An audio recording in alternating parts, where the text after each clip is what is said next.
Bonjour et bienvenue sur No Limit Sécu, le podcast francophone hebdomadaire dédié à la cybersécurité.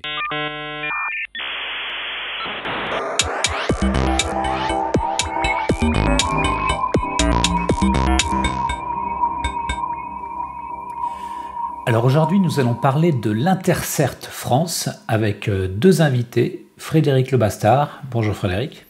Bonjour Johan, bonjour à tous. Et Étienne Baudin. Bonjour Étienne. Bonjour Johan, bonjour à tous. Pour discuter avec eux, les contributeurs No Limit Sécu sont Marc-Frédéric Gomez. Bonjour. Et Nicolas Ruff. Bonjour. Alors Frédéric, en préambule, est-ce que tu voudrais bien te présenter ? Eh bien, avec plaisir. Donc, je suis Frédéric Lebastard, j'ai 48 ans, je travaille depuis quelque temps, une petite vingtaine d'années maintenant, dans une petite boutique que vous connaissez sans doute qui s'appelle le groupe La Poste. Et depuis une année, plus d'une année maintenant, je suis le président d'une association qui s'appelle Intercert France et qu'on va sans doute dévoiler un petit peu plus au cours de ce podcast. Je suis également le vice-président d'une autre association qui organise un événement que certains d'entre vous connaissent peut-être, qui s'appelle la BaudeConf, qui se réunit chaque année dans une ville de France et qui réunit un certain nombre d'experts internationaux sur les sujets de lutte contre la cybercriminalité. Et enfin, j'interviens également dans quelques établissements de l'enseignement supérieur, deux pour être précis, en tant qu'enseignant vacataire. Merci Frédéric. Étienne ? Oui, bonjour à tous. Donc Étienne Baudin, j'ai 32 ans et je travaille dans la sécurité depuis à peu près 10 ans maintenant. D'abord dans un cabinet de conseil et j'ai rejoint il y a 2 ans la Caisse des dépôts en tant que responsable du CERT et du SOC. Et j'ai postulé en 2021 pour rejoindre le conseil d'administration de l'Intercert France. Alors, Frédéric, l'Intercert France, qu'est-ce que c'est ? Alors, Intercert France, c'est une association qui s'est bâtie assez récemment, puisqu'elle s'est créée en octobre 2021. Mais elle s'est bâtie pas de rien, en fait. Elle s'est bâtie sur des fondations qui avaient été établies préalablement dans un groupe dénommé Intercert FR, qui réunissait des équipes de détection et de réponse aux incidents de sécurité. Donc c'est un groupe qui s'est fondé au début des années 2000 autour de quelques pionniers de l'internet en France qui avaient des petits sujets de sécurité qu'ils avaient parfois du mal à régler seuls de chacun de leur côté. Donc ils se sont décidés à se réunir pour partager des idées sur des choses qui fonctionnaient, des choses qui fonctionnaient pas, afin d'essayer d'optimiser un petit peu leur efficacité.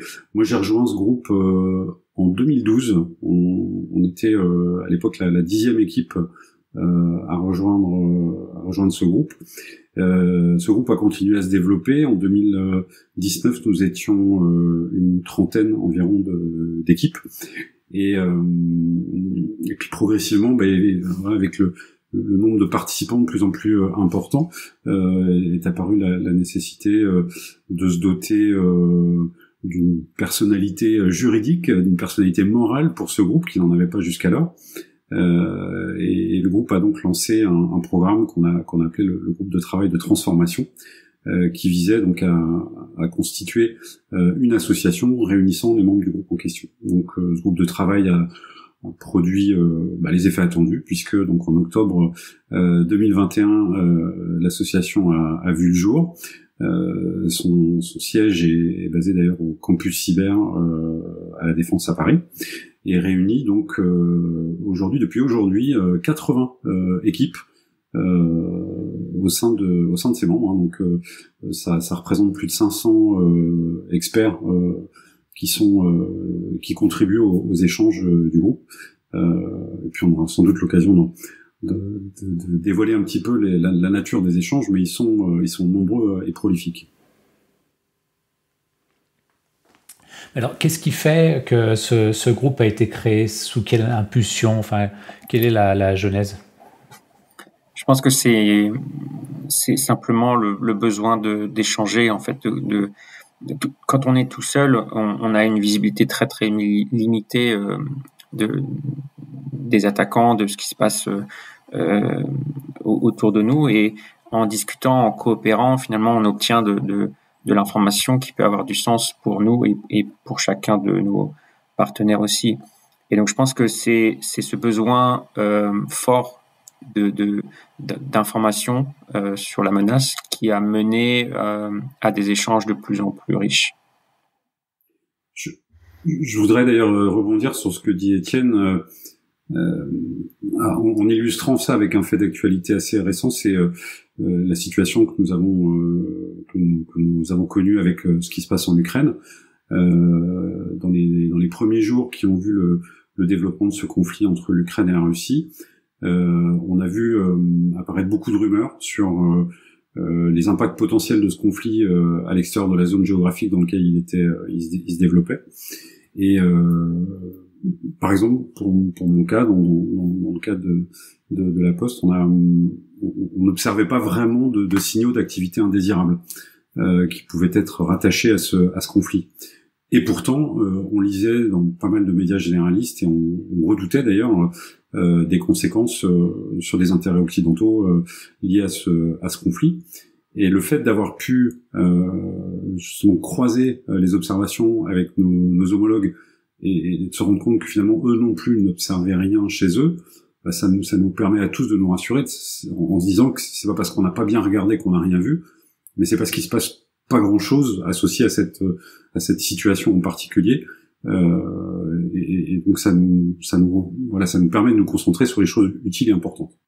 Mais du coup, quand vous dites que vous collaborez, ça consiste en quoi? Il y a une plateforme MISP, vous faites des réunions, vous avez une mailing list, quelle forme ça prend? Est-ce que c'est des PDF avec des JPEG dedans et il faut retaper les IFC à la main? Alors non, c'est pas du tout ça. Non, aujourd'hui, on a une plateforme de collaboration type, une plateforme de messagerie finalement, messagerie instantanée, qui est utilisée au quotidien par les membres, sur laquelle on va avoir un certain nombre de canaux, près d'une vingtaine, je pense, dans lesquels les membres vont pouvoir échanger sur la thématique du canal. Et on va avoir beaucoup d'activités sur ces canaux par les différents membres, ce qui va pouvoir donc donner de l'information à l'ensemble de la communauté. Et puis donc chacun peut être libre de poser des questions ensemble aussi à la communauté à propos d'une information. Point important aussi, on peut aussi créer des nouveaux canaux de discussion sur des nouveaux sujets qui peuvent être émergents. Et je crois que c'était le cas pour le conflit en Ukraine, où on avait spécifiquement créé un canal d'échange pour suivre tous ensemble la menace et en tirer parti de l'effet de la communauté pour en connaître le plus possible. Mais du coup, quelle est la typologie de vos membres? Parce que ce qu'on dit dans les indicateurs de compromission, c'est qu'ils sont très sectoriels. Donc, est-ce que vous avez à la fois du public, du CAC 40, des PME, ou est-ce que les gens ont quand même une certaine homogénéité dans les risques auxquels ils sont confrontés, enfin les menaces auxquelles ils sont exposés?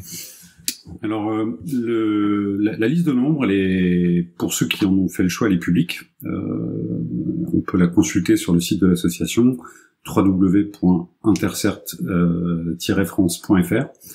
On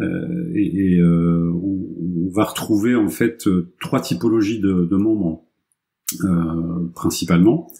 On va retrouver ce qu'on appelle des certes internes, donc ce sont des équipes qui sont affiliées à une organisation et qui ont pour mission de la protéger, de protéger ses intérêts. On va trouver ensuite des certes qu'on appelle des certes externes, qui sont plutôt les structures qui vont vendre du service cyber d'une manière ou d'une autre. Et enfin les certes institutionnels, qui sont ceux qui sont plutôt les certes régaliens qu'on va trouver affiliés de près ou de loin à l'État, comme par exemple la Caisse des dépôts et consignations, la Banque de France, qui sont dans ce collège-là. Et donc on a des structures qui sont en effet plutôt des structures de grande taille, même si on a certaines équipes des certes externes qui sont pas extrêmement grosses, mais pour la plupart c'est quand même des structures où on est fréquemment à plusieurs milliers voire dizaines de milliers de collaborateurs au sein des structures affiliées, et on va s'intéresser évidemment à la fois aux menaces sectorielles, et donc là on va créer des sous-communautés dans certains secteurs d'activité, mais et aujourd'hui c'est ce qui anime le plus les échanges. On va aussi beaucoup s'intéresser aux menaces non ciblées. Typiquement aujourd'hui, quand on va parler d'une menace comme le ransomware, eh bien on sait tous que ça peut arriver à peu près n'importe où. Il suffit d'aller voir le tableau de chasse de Logbit pour s'en convaincre, et ça concerne l'ensemble des secteurs d'activité. Et donc ces menaces-là, les tactiques, les techniques, les procédures de ces groupes d'adversaires, c'est des choses qui sont utiles à tous. Alors justement, est-ce que tu peux détailler la nature de vos échanges ? Alors on va fréquemment retrouver dans nos échanges. Alors on l'a dit, ils peuvent soit se retrouver sous la forme d'interactions qu'on pratique les uns les autres dans différents canaux en chat, mais on a aussi des formats qu'on appelle les matinales, dans lesquels on va se retrouver dans des séquences virtuelles sur un créneau de 2 heures tous les 2 mois. Et enfin, on se rencontre également en présentiel, même si j'aime pas beaucoup ce mot, mais tout le monde sait de quoi on parle quand on en parle. On se retrouve donc en présentiel 2 fois par an pour une séance d'une journée dans laquelle on va partager beaucoup de retours d'expérience. Et donc, on a des membres qui vont faire état typiquement d'un incident sur lequel ils ont été victimes, et dans lequel ils vont nous expliquer un petit peu comment ils ont fait pour y faire face, comment ils l'ont détecté, quelles sont les leçons qu'ils ont apprises en le traitant, et comment ça peut aider d'autres équipes qui n'ont pas encore été confrontées à ces situations à s'y préparer dans les meilleures conditions. On trouve d'ailleurs certains retours d'expérience. On en a déjà eu un, puis on en aura un prochain lors de notre réunion de décembre, où on a à la fois le CERT interne qui a dû traiter, je dirais, l'incident qui témoigne, mais qui peut témoigner aussi avec un CERT externe qui est venu l'aider dans le traitement de l'incident. Donc on a des retours d'expérience croisés qui peuvent également être partagés. Donc, avec des membres aussi variés, comment vous mettez la barre à l'entrée ? Est-ce qu'il faut payer ? Est-ce qu'il faut être parrainé ? Est-ce qu'il faut être coopté ? Comment est-ce qu'on fait pour rejoindre l'Intercert ? Et combien ça coûte ? Et est-ce qu'il y a des niveaux d'adhésion, par exemple ? Est-ce qu'il y a Platinum plus ? Alors non, il n'y a pas de différents niveaux de membres. On a seulement un seul niveau. Donc pour rentrer à l'Intercert, il faut candidater au travers d'un sponsor qui peut être un partenaire commercial. Donc on va faire une candidature avec différents documents qui vont être demandés, notamment donc la fiche de cooptation, les statuts de l'association qui seront signés. Il y a également la cotisation qui va être sujette à validation par le CERT qui souhaiterait rentrer, qui est de 4 500 €, si je dis pas de bêtises. Donc le CERT candidat va candidater auprès du conseil d'administration, et il va y avoir un échange devant le conseil d'administration pour identifier si le candidat peut répondre favorablement aux attentes de l'Intercert pour rejoindre l'association, tout simplement. Je complète juste la réponse d'Étienne, qui était déjà bien complète, en disant qu'on a introduit, en créant l'association, également un statut de membre liaison qui permet à des individus que je qualifierais d'isolés par opposition à des entreprises ou à des organisations de s'affilier également à l'association à titre individuel. Et donc aujourd'hui, on a 2 membres liaison qui complètent les équipes issues d'organisation. Marc-Frédéric, tu voulais réagir ? Oui, au niveau du critère de sélection, est-ce qu'une entreprise internationale peut postuler à l'Intercert France ? Absolument. On a d'ailleurs des entreprises internationales dans la liste des membres, si vous la consultez.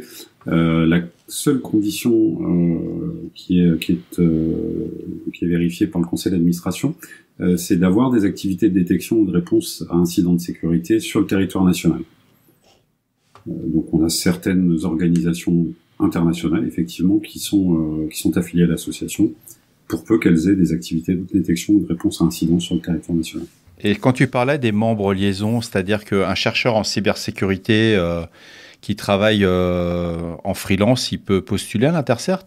En effet, et c'est d'ailleurs le cas, puisque l'un de nos 2 membres membre liaison est un freelance. Et tu parlais tout à l'heure qu'une adhésion coûtait 4 500 € par an pour une entreprise, et pour un membre liaison, il doit compter un budget de combien pour rejoindre l'Intercert ? C'est un peu moins, c'est 100 € pour un membre liaison. Le paysage en France est quand même... il y a déjà beaucoup d'organisations professionnelles, d'associations. Je pense il y a des intercerts dans le secteur bancaire et autres. Je pense à l'ANSSI aussi qui chapeaute un peu tout ça. Comment vous vous situez dans le paysage ? Est-ce que vous avez des discussions avec vos homologues ou est-ce que vous n'avez... Enfin, comment vous interagissez avec les certes sectoriels existants ?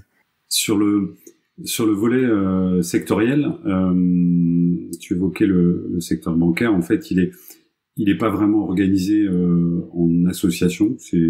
C'est des gens qui se connaissent et qui se parlent fréquemment, qui se parlent parfois au titre de l'Intercert et parfois pas. Et c'est très bien comme ça marche très bien.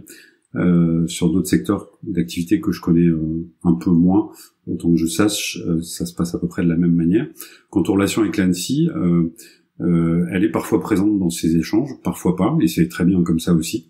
C'est une équipe que je qualifierais comme les autres, qui fait partie de l'association comme les autres, alors qu'il y a un statut, on va pas le contester, un peu particulier, puisque l'ANSSI joue un rôle qui est pas très loin de celui d'un régulateur dans certaines activités, mais j'observe moi que les missions de l'ANSSI sont quand même assez bien cloisonnées, et a priori ce qu'on partage avec les équipes du CERT FR sont pas nécessairement partagés avec des bureaux d'audit ou de qualification. Donc voilà, on peut parler assez librement, et je crois que c'est aujourd'hui le cas dans beaucoup de nos échanges avec les équipes de l'ANSSI.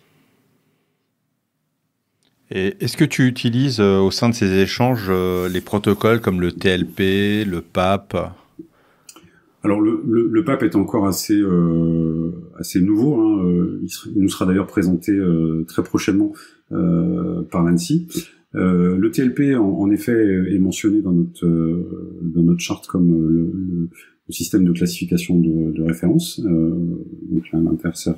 Alors pour nos auditeurs, le TLP, c'est le Traffic Light Protocol. C'est ce qui permet de savoir si l'information est diffusable publiquement, uniquement aux personnes de votre entité, ou si c'est qui est ultra confidentiel. Donc c'est un système de couleurs jusqu'au 1er janvier, et après il y aura des petits changements. En effet. C'est juste un spoil.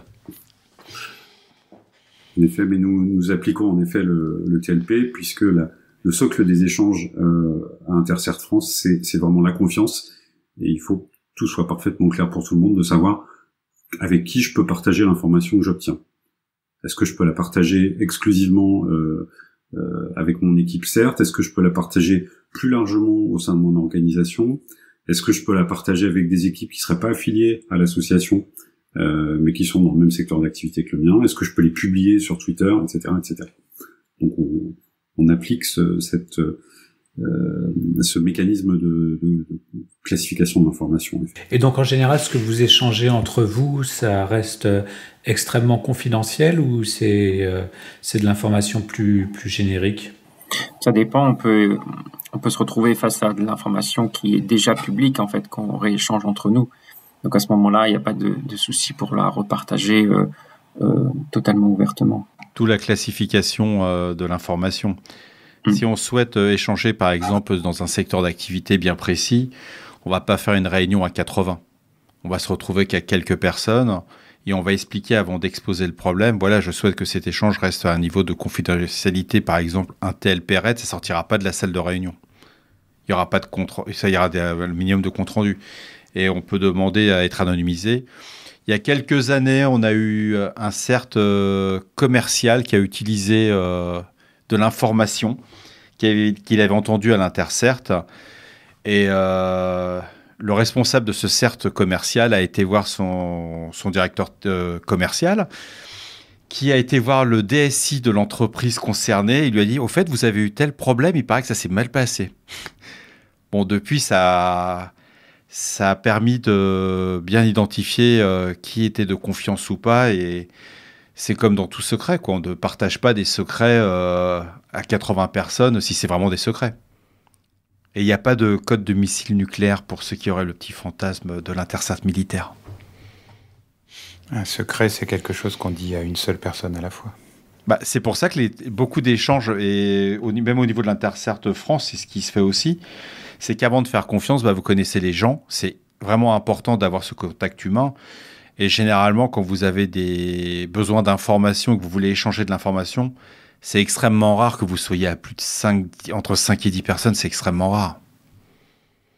Par contre, si c'est pour parler de Logbit qui a annoncé une fuite de données sur un portail, voilà quoi. Il n'y a pas de sujet quoi.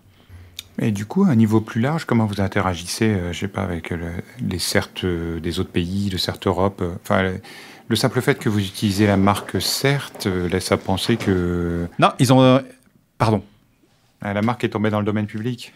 Ils ont abandonné. Non, il n'avait pas tombé dans le domaine public. L'université de Carnegie Mellon a envoyé un courrier à toutes les entreprises qui avaient la marque déposée CERT, quoi qu'ils avaient donné le droit d'utilisation, comme quoi aujourd'hui ils ne se concentraient que sur le marché américain. Ils abandonnaient la protection de la marque au niveau européen, asiatique ou américain ou Afrique. Et il y a même des entreprises en France qui ont commencé à déposer leur marque. Mais donc, comment vous interagissez avec les autres pays européens, voire l'Europe elle-même, voire les instances internationales ?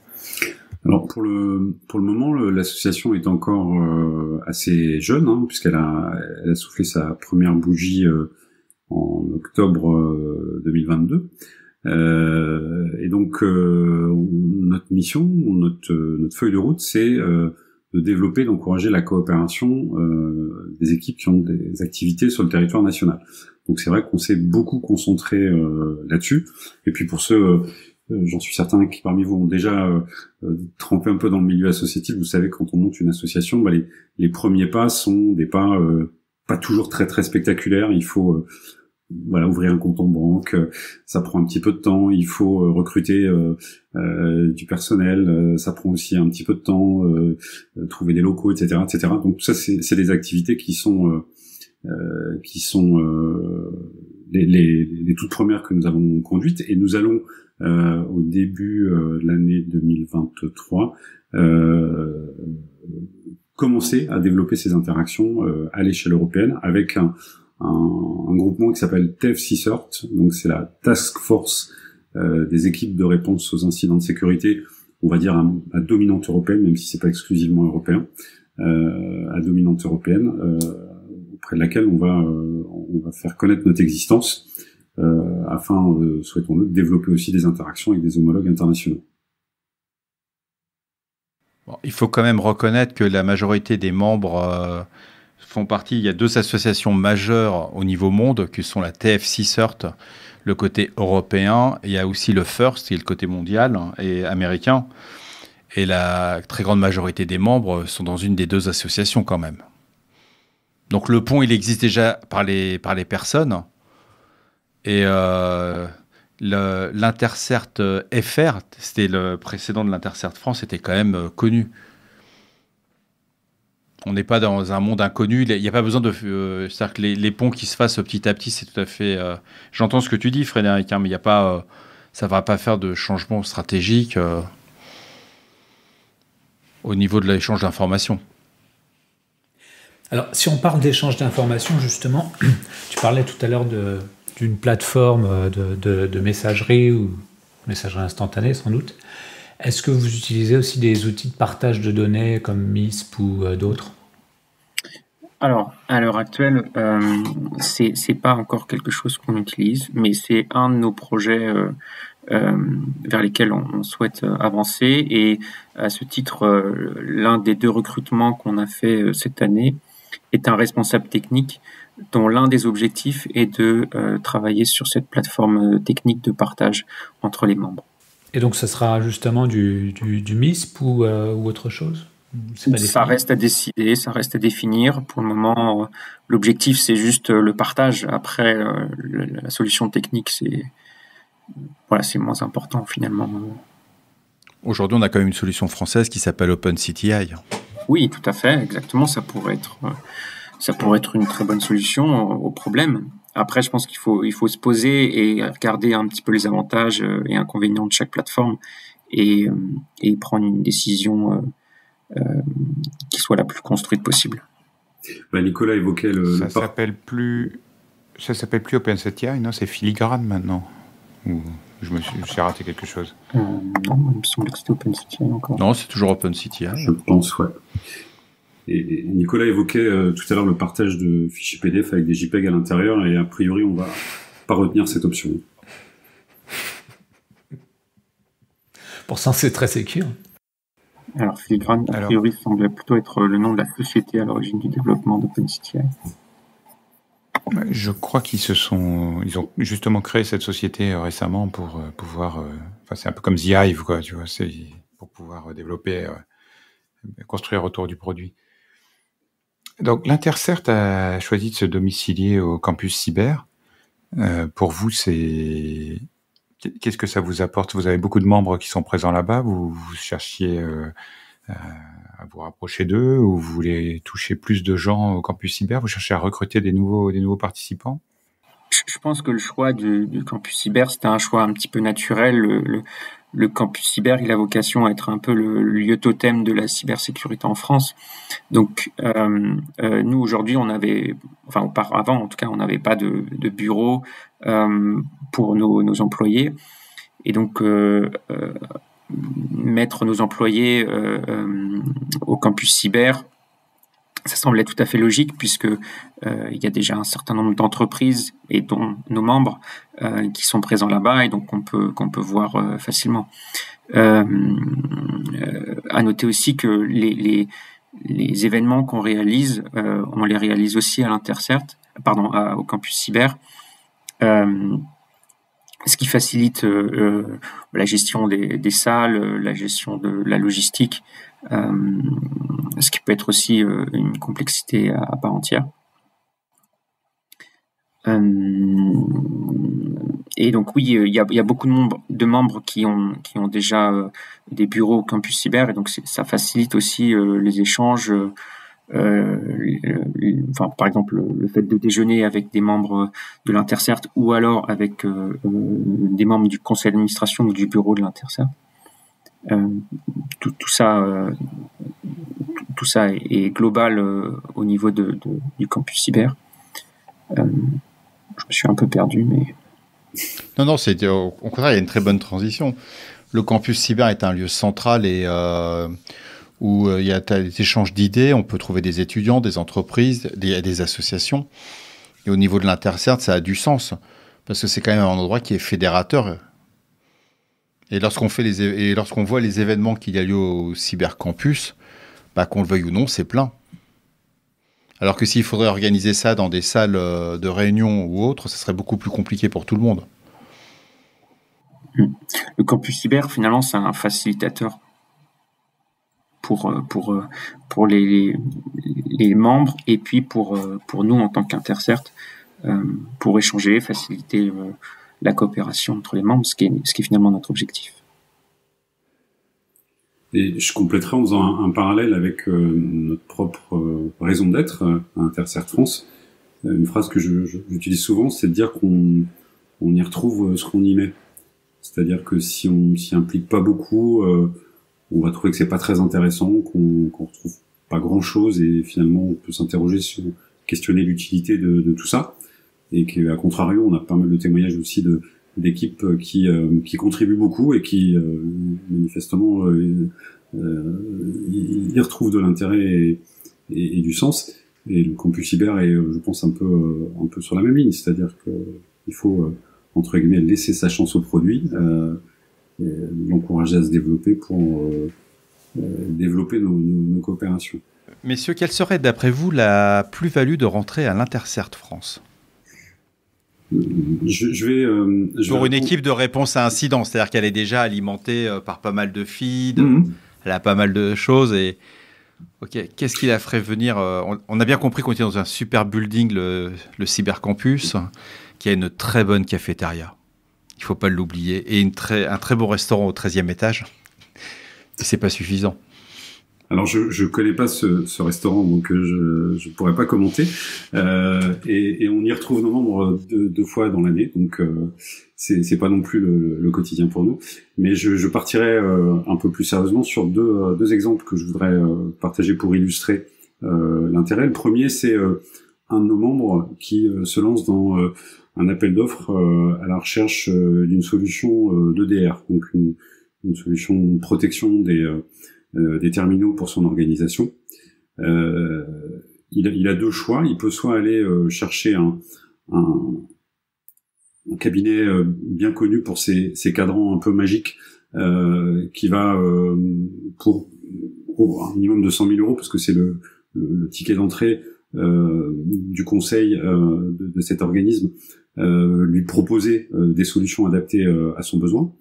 Nous, on va lui proposer pour une toute petite fraction de ce montant d'adhérer à l'association et d'avoir des avis opérationnels et du terrain, parce qu'auprès de nos 80 membres, il y en a forcément quelques-uns qui ont récemment fait une démarche d'évaluation du marché et auprès desquels il va pouvoir se réassurer sur l'intérêt des intéressés et l'avis désintéressé de gens qui font un peu le même métier que lui. Donc ça, je pense que c'est des conseils d'une valeur élevée et qui sont gratuits. Donc ou presque si on met de côté effectivement le montant de l'adhésion, mais qui reste quand même assez dérisoire par rapport à tout un tas de prestations de conseils qu'on peut voir passer dans les grandes entreprises. Et le deuxième exemple que je voudrais prendre, que j'ai déjà un petit peu utilisé tout à l'heure, mais c'est que fort heureusement, aujourd'hui, on a encore plein d'organisations en France et en particulier à Intercert France qui n'ont pas été victimes de graves incidents de cybersécurité. Et d'aller écouter les retours d'expérience, parce qu'il y en a pas qu'un, il y en a eu plusieurs déjà, mais des retours d'expérience d'organisation de ce qui a marché, ce qui a pas marché, ce qu'ils ont regretté de ne pas avoir fait avant l'incident, et de s'inspirer de ça pour soi-même éviter de recommettre des erreurs identiques et peut-être de sauver le business le jour où ça nous impactera, puisque évidemment le sujet n'est pas de savoir si on va se faire attraper ou pas, c'est de savoir quand est-ce que Logbit viendra frapper à la porte.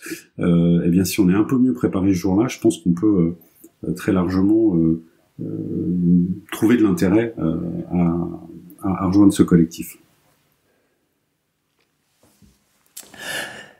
Merci Frédéric, ça me semble être une bonne conclusion, mais peut-être que tu souhaiterais ajouter quelque chose en mot de la fin ?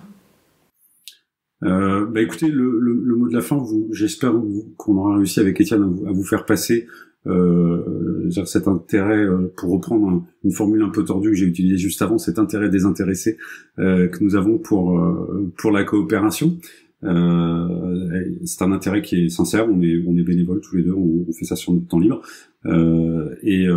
parce qu'on est convaincu que c'est utile pour le collectif, et sans se donner des grands airs conquérants ou romantiques, de se dire que on œuvre pour le bien commun, c'est pas mal. Et donc on vous propose, si vous y retrouvez vous aussi, de venir nous rendre une petite visite pour voir si on n'a pas un bout de chemin à faire ensemble. Eh bien, l'appel est lancé. Frédéric, Étienne, merci beaucoup d'avoir accepté notre invitation. Merci aux contributeurs. Chers auditeurs, nous espérons que cet épisode vous aura intéressé. Nous vous donnons rendez-vous la semaine prochaine pour un nouveau podcast. Au revoir. Au revoir. Au revoir.